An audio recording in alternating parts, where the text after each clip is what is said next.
What's good, everybody? Evan here for grips.com, and the reason for today's video is to remind you what poker is all about, just in case you've lost sight.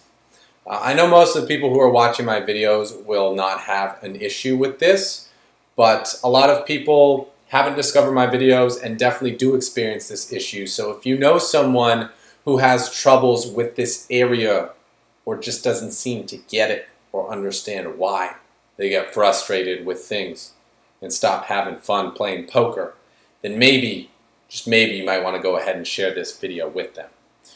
So yeah, I kind of hinted at it there, that poker is a game. Games are meant to be played. You know, they're meant to be enjoyed. It's important that we have fun while we're playing poker. That's why it's called playing poker. It's been a while since I made the video on reasons to play poker and the ones that will carry you through. So for the people who have been around for a while, let's have some fun in the comments. Can you tell me what the #1 reason that leads to success in this field, or in any field for that matter? Now don't get it twisted. There's nothing wrong with playing poker for profit. In fact, the very fact that so many people play it for fun and will play it for serious amounts of money without having a huge skill set is the reason that it can be played for profitably, and why, you know, that side of the game developed. And in fact, it's a great way to make some coin on the side. But the problem lies where things can happen when people take ill-advised decisions in this regard. Perhaps miscalculated decisions, perhaps, you know, trying to go pro too soon, overextending themselves, overinvesting themselves, getting addicted to the high of playing big and then not being willing to move back down. There are a lot of little issues that can come up that can lead to an unenjoyable experience and an unenjoyable playing environment, which is something that I take a little bit of issue to, and which is part of the reason I do Grips, is so that we can make the poker world a more enjoyable place to be in. Because I love playing poker, and poker is more fun when playing with people who also enjoy what they're doing. So take, for example, your local casino. Where do you think the happiest players will typically be found?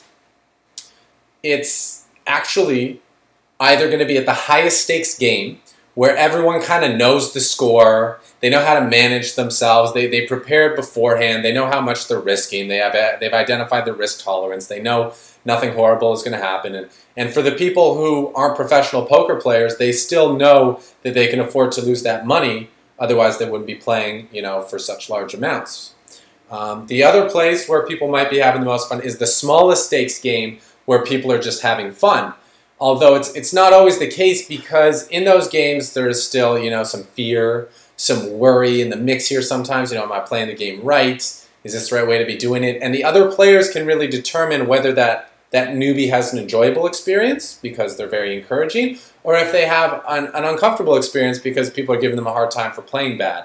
And that's where we see kind of, you know, usually the worst playing environment, which is that middle stakes game, where, you know, people are grinding it out, the money is very, very meaningful, or probably playing with more money than they should risk because, you know, they don't want to be seen in that lower stakes game. You also get a lot of people who think that they know everything and think that they're so much better than they are, and that they need to communicate to everyone else how good that they are, which makes for an overall really uncomfortable playing environment for so many reasons.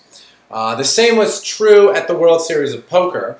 From talking to many professionals, without a doubt the most uncomfortable event to play was not the 100K one drop where the most money was at stake. It was actually the $500 Colossus, because people who probably shouldn't be risking $500 on a poker game were doing so because, you know, they wanted to experience and be a part of the World Series of Poker, but they were taking it way too seriously, which makes for an unenjoyable playing experience for everyone else. And this is a major problem for an enjoyable experience, but, you know, currently it kind of comes with the territory. That's part of my mission, is to kind of change the landscape so poker can just be fun for everyone, like Prahlad Friedman once said. That's why I love guys like Daniel Negreanu, Antonio Esfandiari, who do things to make the game more enjoyable, to ensure that people have fun while they play. Recognize if you are a professional poker player, or if you aspire to be a professional poker player, that part of your job is to ensure that the recreational players enjoy themselves. Otherwise, they're going to stop playing, and your bottom line will get a lot tougher to maintain because you're going to have to be fighting it out with the other professionals. Now, I'm someone who likes to have fun while I play. I also go through the phases where I try my whole Philhelmuth, conceal, don't reveal, where I get my shades on and I don't give away nothing. And it's good for not giving away information, but it actually is way less fun for me. So the only times I'll bust that out is in like the biggest buy-ins that I play, and if I'm at a very serious table where I'm like, you know what, no matter what I do, no one's going to crack, no one's going to have fun here, so screw it, it's not worth the effort. Usually, even in the main event, I'll make friends with a couple of the people at my table where I just want to kick back, relax, and have a good time and get stacking in the process.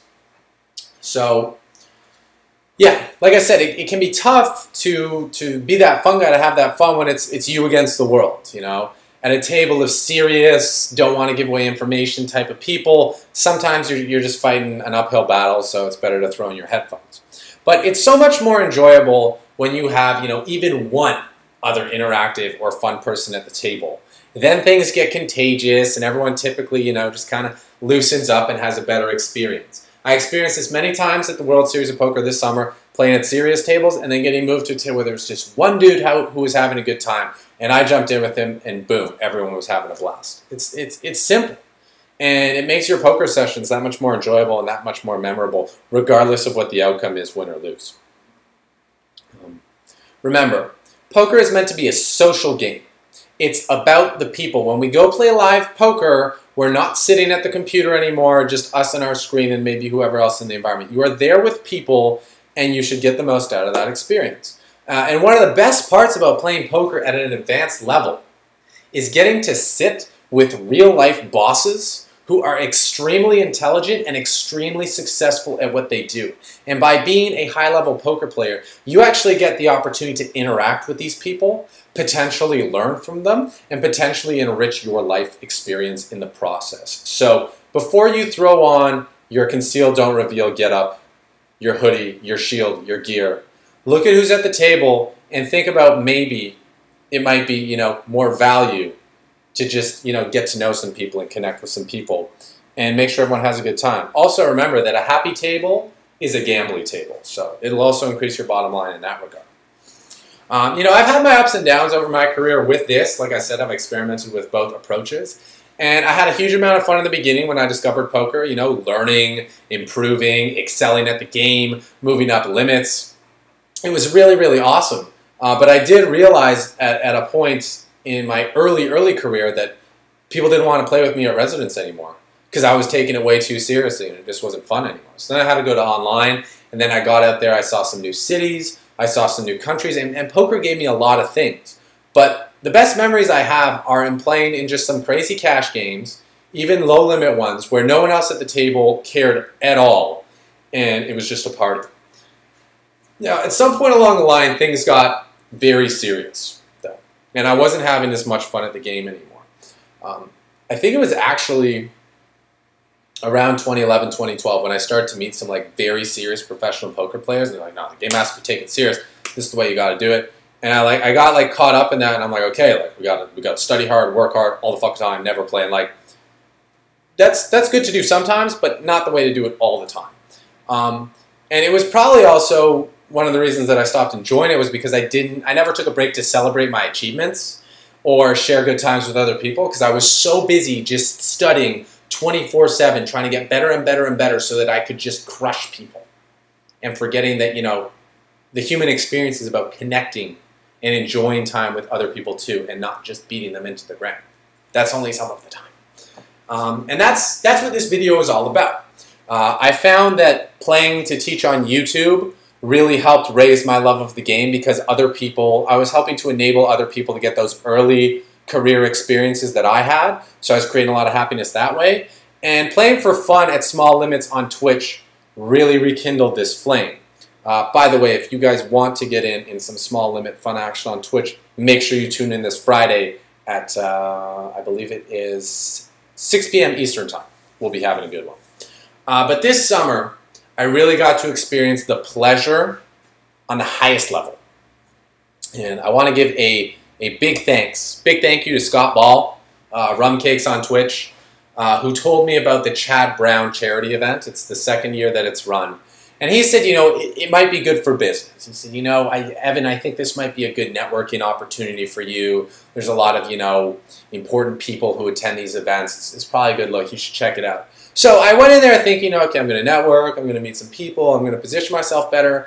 And I ended up having this amazing, soul-enriching experience because as soon as I walked up to the registration area in the tournament area, I saw a lot of people that I knew, and they were the happiest that I'd ever seen them. It was just smiles all around the room. So many people there to support a good cause, and I realized this wasn't a tournament like the other ones that were going on at the World Series. This wasn't about making money. This wasn't about personal glory. This was about doing something greater and supporting a good cause. So, it started off with a speech and some talks about Chad Brown and who he was and why he was very, very loved and very special in the poker community. And it was a very heartwarming experience and tearjerker. But, that's what it's all about. It's about celebrating people who have done great things and doing things in their honor. So it was a $100 rebuy with 50% going to the prize pool and 50% going to charity. And the pot sweetener to get people out there was a main event seat for first place and a PCA package for second place, and then some other prizes for the final table. So Chad Brown, some of you younger guys may not know him, but the old guard definitely do. He's a legend of the game.